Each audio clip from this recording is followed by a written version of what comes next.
मैं हूं कुलजीत यादव और आप देख रहे हैं हमारा खास कार्यक्रम कड़ाके की ठंड में चुनावी हलचल। चुनाव को लेकर नेताओं ने अपनी अपनी तैयारियां शुरू कर दी हैं। इस बार कौन किसके खिलाफ कितना मजबूत है, 2024 के चुनाव पर विस्तार से बातचीत करने के लिए उत्तराखंड से हमारे स्टेट हेड मनीष कागरान और स्टेट प्रभारी राम गोपाल सैनी सीधा लाइव जुड़ रहे हैं। मनीष, पहला सवाल मेरा आप ही से है, चुनाव को लेकर नेताओं की तैयारी कैसी चल रही है? हाँ बिल्कुल सुरजीत, देखिए नया साल जैसे ही प्रवेश हुआ, नए साल में जैसे ही हम सब ने प्रवेश किया, चुनावी हलचलें तेज हो चुकी है। जी हाँ, बिल्कुल आप सब जानते ही हैं कि 2024 का जो चुनाव है, लोकसभा का चुनाव है, उसमें कहीं ना कहीं जो नेता है वो अपनी पकड़ बनाने के लिए, देखिए अगर देखा जाए तो 5 साल जो काम करते हैं ठीक है, उस 5 साल के काम को भी गिनवाने के लिए जनता के बीच में जाना शुरू हो गया है। अब हम बात करें अगर उत्तराखंड की, तो उत्तराखंड में भी जो राजनीति जो हलचल है वो तेज हो गई है। जहां अगर हम बात करें भाजपा की, तो भाजपा के अपने सांसद और नेता वो लोगों के बीच में जाना शुरू कर गए। वहीं कांग्रेस भी ये बताने की जरूरत है कि सरकार ने क्या काम करा है, क्या नहीं करा, उसके बीच में लोगों के बीच में जा करके वो ये बात बता रही है। बिल्कुल, जहां एक तरफ अगर देखा जाए उत्तराखंड में बिल्कुल कड़ाके की ठंड है, उत्तर भारत इस समय ठंड की चपेट में है, वहीं कहीं ना कहीं जो चुनावी जो राजनीति है वो तेज हो गई है, उससे कहीं ना कहीं गर्माहट आ गई है। अगर हम आज की बात करें तो आज हरीश रावत ने देखा जाए तो हरिद्वार के ग्रामीण में आकर के सरकार पे गंभीर आरोप लगाए हैं।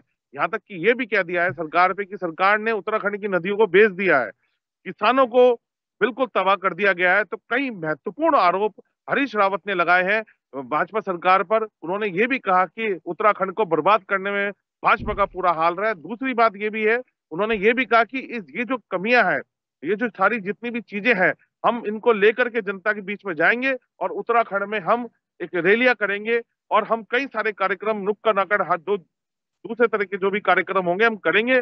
हम बताएंगे किस तरीके से भाजपा ने उत्तराखंड का ये जो क्या हाल किया है। इसलिए अब बात करें सर्दी की, बिल्कुल कुलजीत, सर्दी है, ठंड है, पर राजनीतिक गर्मियां है जबरदस्त। अगर देखा जाए जो सीट है, अगर हम लोकसभा क्षेत्र की बात भी करें, जो यहाँ के सांसद रहे हैं, पूर्व सांसद जो यहाँ के सांसद भी हैं, डॉक्टर रमेश पोखरियाल निशंक जो पूर्व केंद्रीय मंत्री भी रहे हैं, वो उन्होंने भी हलचलें अपनी तेज रखी है। कई मीटिंगें, कहीं मतलब आप देख लीजिएगा, कोई ना कोई कार्यक्रम हो, छोटा हो बड़ा हो, तो नेता उससे अपनी दूरियां नहीं नजदीकियां बनाने में लग गए हैं। कुलजीत, रामगोपाल, क्या लगता है आपको इस बार कौन किसके खिलाफ कितना मजबूत है? बिल्कुल कुलजीत, देखिए लगातार विपक्ष की बात कर लें, विपक्ष सरकार पर आरोप लगा रहा है और आरोप गंभीर इस तरीके से लगाए जा रहे हैं कि किसानों का मामला हो या फिर प्रदेश के कई अन्य और मामले हो, अंकिता भंडारी हत्याकांड का मामला हो, तमाम आरोपों को लेकर के कहीं ना कहीं पूर्व मुख्यमंत्री हरीश रावत द्वारा आज देखा जाए तो, क्योंकि लक्सर के बालावाली चौराहे से लेकर के और खुद तहसील परिसर तक जो है एक किसान सम्मान यात्रा निकाली है और यात्रा के में जो भागीदारी बने, कहीं ना कहीं ये भी कहा जा सकता है, क्योंकि जिस तरीके से कई विधायक जो है कांग्रेस के जो है यात्रा में शामिल हुए, साफ तौर पर पूर्व मुख्यमंत्री हरीश रावत ने आरोप लगाया कि प्रदेश सरकार द्वारा जो प्रदेश की नदियां हैं उनको बेच दिया गया है, माफियाओं के हाथों में दे दिए गए हैं। तो साफ तौर पर ये आरोप लगाए गए हैं। साथ ही कहीं ना कहीं अंकिता भंडारी हत्याकांड को लेकर भी एक न्याय यात्रा निकालने की बात कही है और साथ में किसानों का जो गन्ने मूल्य की बात है, कहीं ना कहीं उसको लेकर भी विधानसभा में उठाने की बात कही गई है। तमाम विधायक इस यात्रा में मौजूद रहे में लोगों ने जो है इस यात्रा में कहीं ना कहीं भागीदारी की है और तहसील परिसर तक जो है इस यात्रा का मार्च निकाला है। तो ये कहा जा सकता है कि जिस तरीके से सरकार पर आरोप लगाए जा रहे हैं, सरगर्मियां तेज हो गई है, क्योंकि आने वाले चुनाव हैं, उन चुनाव को देखते हुए कहीं ना कहीं जिस तरीके से ये भी कहा जाता है कुलदीप, क्योंकि जो सरकार है, सरकार से यहाँ, क्योंकि यहाँ हरिद्वार से पूर्व में रहे जिस तरीके से सांसद रहे हैं पूर्व मुख्यमंत्री हरीश रावत, और अब वर्तमान में कहा जा सकता है कि जिस तरीके से तैयारियां कर रहे हैं चुनाव लड़ने की, उसी के प्रत्यक्ष में इस तरीके से यात्राएं निकाली जा रही हैं। और ये यात्रा अकेले लक्सर में नहीं, उन्होंने ये भी दावा किया है कि आने वाले टाइम में हम इनको भगवानपुर और लोईवाला के साथ साथ में अन्य जिलों में भी जो है इसको निकाला जाएगा, ताकि किसानों को न्याय दिला सके। गन्ने मूल्य 400 के पार की जो है बात कही गई है। इन तमाम मुद्दों को लेकर के पूर्व मुख्यमंत्री हरीश रावत ने ये यात्रा निकाली है। अभी आने वाले मामले, यानी कि ये भी कहा जा रहा है कि जो कांग्रेसी विधायक है वो इन तमाम मुद्दों को लेकर के विधानसभा में जो उठाया जाएगा, आने वाला जो सत्र शुरू होगा उस सत्र में जो है ये तमाम मुद्दे उठेंगे। जी मनीष, खासकर अगर देहरादून, हरिद्वार जैसे मैदानी इलाकों की बात करें तो यहाँ पे किसका वर्चस्व ज्यादा माना जा रहा है? देखिए कुलजीत, अगर हम बात करें हरिद्वार देहरादून की बात करें, क्योंकि आप देखें कि हरिद्वार की जो लोकसभा जो सीट है, अगर उसका हम देखें कि उसका जो क्षेत्र है वो करीबन 11 विधानसभाओं के साथ साथ लेकर के, अगर हम देखें कि रायवाला और करीबन देहरादून का जो हिस्सा है, कुछ जो धर्मपुर वाला जो हिस्सा है वो भी इस क्षेत्र के अंदर आता है। तो अगर हम ये लोकसभा की बात करें तो ये जो सीट है, जो लोकसभा हरिद्वार की सीट है, इसमें बहुत ऐसी परिस्थितियां हैं जहां पर कि अलग अलग क्षेत्र की अलग अलग विधानसभाएं इसके अंदर आ रही है। इससे पहले यहाँ पर जो सांसद हमारे हैं वो है डॉक्टर रमेश पोखरियाल निशंक है, भाजपा की झोली के अंदर ये सीट थी। पर सबसे इम्पोर्टेंट बात ये है कि मुद्दा क्या है, जो लोकसभा के जो चुनाव होते हैं उसमें मुद्दा क्या रहता है। देखिए, अगर हम बात करें तो आज भी मुद्दा जो है वो नेशनल, एक राष्ट्रीय मुद्दे के तौर पे देखा जाता है, क्योंकि अगर देखा है तो भाजपा राष्ट्रीय तौर पे बड़ी मजबूत है, राष्ट्रीय बड़े मुद्दे आप देखिए। ये जो राम मंदिर 22 जनवरी का जो मुद्दा है, अगर देखा जाए तो राम मंदिर का है, तो कहीं ना कहीं इसको भी कहीं ना कहीं इफेक्ट करती है, बिल्कुल कहीं ना कहीं बातें इसको भी इफेक्ट करके करती है। तो कहीं ना कहीं अगर बात करें हम कि चाहे भले ही कांग्रेस कोई भी मुद्दे उठाए हैं, चाहे वो स्थानीय मुद्दे उठाए, जैसे कि आज हरीश रावत ने भी कई आरोप लगाए हैं, पर कहीं ना कहीं इनका कोई कम असर, ज्यादा असर नहीं देखने को मिलेगा। क्योंकि अगर देखा जाए तो लोकसभा क्षेत्र की जो हम बात करें, वो जो लोकसभा क्षेत्र और लोकसभा चुनाव जो हम बात करें, वो कहीं ना कहीं नेशनल मुद्दे और एक एक नेशनल जो चेहरा है, आप देखेंगे एक मोदी का जो चेहरा है उस पर ही लड़ाई लड़ी जाती है। और देखा जाए तो इस पर ये जो प्रभाव है आने वाले समय में पड़ेगा। और जिस तरीके के राम मंदिर का जो ये बिल्कुल मुद्दा है, या और जो जो बातें निकल करके आ रही है, कहीं ना कहीं अगर देखा जाए तो भारत भाजपा को इसका लाभ भी मिलेगा, इसका लाभ पूर्णता से मिलेगा। क्योंकि हरिद्वार की जो लोकसभा बिल्कुल जो महचिन भाई। सीट है उसका पूरा का पूरा जो प्रभाव है वो पूरे पूरे प्रदेश के अंदर अगर देखा जाए, पांचों की जो सीट है उस पर इफेक्ट पड़ता है। कुलजीत, यही बात है देहरादून की हम जब बात करें, चाहे हम और भी जो सीट है जो उत्तराखंड की उसकी बात करें, कहीं ना कहीं हरिद्वार की मेन जो सीट है उससे कहीं ना कहीं एक लहर बन करके ऊपर की तरफ दौड़ती है और कहीं ना कहीं सीटें निकलती है। तो जो मुद्दे हैं वो राष्ट्रीय मुद्दे होंगे, चाहे भले ही जो स्थानीय है, चाहे हरीश रावत है, चाहे वो मुद्दे उठा लें, क्योंकि वाक्य में ये मुद्दे हैं जो हरीश रावत उठाने हैं, वाक्य में मुद्दे हैं। पर ये जो मुद्दे हैं लोकसभा क्षेत्र में कहीं ना कहीं खो ना जाए, ये भी आने वाला समय कुछ बता सकता है। और ये जनता कभी ना ऐसा ना हो कि जो मुद्दों को इग्नोर कर दे। पर सबसे इंपॉर्टेंट बात है, जो ऊपर पहाड़ी जो मुद्दों की बात करें तो आप देखेंगे बहुत सारे पहाड़ी मुद्दे भी हैं। प्लान जो मुद्दा है वो क्योंकि आज तक नहीं हुआ, पर जिस तरीके से देखा जाए भाजपा के क्षेत्र में जो केंद्र की जो नीतियां यहाँ पर लागू हुई है, चाहे सड़कों का निर्माण हो रहा है, चाहे हाईवे बन रहा है, चाहे और परियोजनाएं यहाँ पर आ रही है, कहीं ना कहीं वो इफेक्ट भी करेगी और आने वाला जो लोकसभा जो चुनाव है उसका भी इस पे प्रभाव डालेगी। कुलजीत। बिल्कुल बिल्कुल बिल्कुल मनीष। राम गोपाल, आपको क्या लगता है इस बार कमल खिलेगा या फिर से महागठबंधन वापसी करेगा? बिल्कुल। देखो, महागठबंधन की बात करें या फिर जिस तरीके से आप कह रहे हैं कि या कमल खिलेगा, क्योंकि राम मंदिर का मुद्दा हो या फिर अन्य मुद्दे हों, क्योंकि जिस तरीके से विपक्ष की यदि हम बात करें, विपक्ष इस समय आरोप लगा रहा है। और अब सबसे बड़ी बात है कि किसानों का मुद्दा, क्योंकि हरिद्वार देहात क्षेत्र में जिस तरीके से बाढ़ ने किसानों की जो फसलें हैं वो तबाह की है, उसी को लेकर के जो विपक्ष है वो इस समय मुद्दा बना रहा है और विधानसभा में रखने की बात कर रहा है। साफ तौर पर मुआवजे की बात कर ले या फिर तमाम किसानों के गन्ने मूल्य की बात करें, इन तमाम मुद्दों के साथ साथ में, क्योंकि खनन का मुद्दा भी जो है इस समय गरमाया गया है, जिसमें खुद प्रदेश के मुख्यमंत्री पर इस चीज को लेकर के आरोप कहीं ना कहीं पूर्व सीएम हरीश रावत द्वारा लगाए गए हैं। तो इन मुद्दों को लेकर के क्या वाकई में ही जो विपक्ष है वो कहीं ना कहीं भूमिका बना रहा है, और साथ में ये भी रणनीति बनाई जा रही है, ये भी इन्होंने दावा किया है कि आने वाले और दिनों में जिस तरीके से अंकिता भंडारी हत्याकांड को न्याय दिलाने की न्याय यात्रा, और खुद जो राहुल गांधी है वो न्याय यात्रा जो है जोड़ने की बात करें, 60 दिन की यात्रा है, इस यात्रा को भी जो है प्रारंभ किया जाएगा कांग्रेस के द्वारा। उन तमाम मुद्दों को लेकर के उत्तराखंड में भी जिस तरीके से पूर्व मुख्यमंत्री हरीश रावत के नेतृत्व में ये यात्राएं निकाली जा रही है, साफ तौर पर